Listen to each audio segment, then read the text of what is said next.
अस्सलाम वालेकुम। अगर आपको ब्रोकली पसंद है तो मैं आपके लिए लाई हूँ बहुत ही मज़ेदार चिकन ब्रोकली स्टर फ्राई की रेसिपी। इतनी मज़ेदार और आसानी से बनने वाली, यकीनन आपको पसंद आएगी। तो चलिए शुरू करते हैं। यहाँ पे 1 चम्मच तेल का लेंगे और इसमें 1 चॉप लहसुन डालेंगे। इसको थोड़ा-सा फ्राई करना है। अब इसमें बोनलेस चिकन डालेंगे। इसको भी लहसुन के साथ अच्छे से फ्राई करना है। थोड़ा-सा पानी डालेंगे ताकि लहसुन का जायका इसके अंदर जाएगा तो बहुत मज़ेदार बन जाएगा ये। थोड़ी-सी इसमें काली मिर्च पाउडर डालेंगे और थोड़ा-सा नमक डालना है, बहुत ज़्यादा नमक नहीं डालना है इसमें। इसका पानी अच्छे से खुश्क करना है ताकि ये पक जाए और ये फ्राई भी हो जाए। जब ये ब्राउन हो जाएगा तो हम इसको निकाल लेंगे। ये देखिए अब हम इसको निकाल लेते हैं और यहाँ पे थोड़ा-सा तेल लेंगे और इसमें चॉप प्याज़ डालेंगे 1 अदद।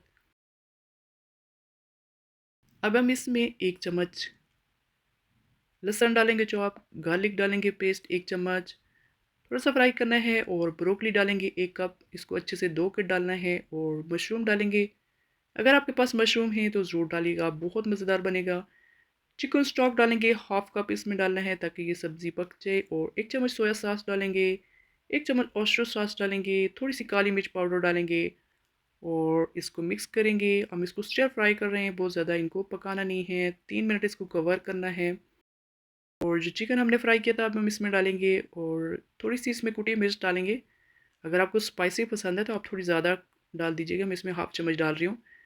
चिकन पाउडर डालेंगे 1 चम्मच, ऑप्शनल है। नमक डालेंगे, अपने हिसाब से रखना है।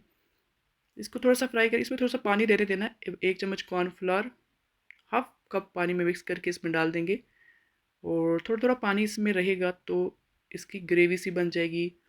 और यहाँ पे मैं इस डाल रही हूँ सुर्ख शिमला मिर्च, अगर आपके पास है तो डाल दीजिएगा वरना कोई मसला नहीं है। बस ये बन गई है और अगर आप चावलों के साथ लेना चाहते हैं तो इस तरह थोड़ी इसकी ग्रेवी रहने दें और अगर इसी तरह खाना चाहते हैं तो आप इसका पानी सुखा दीजिएगा।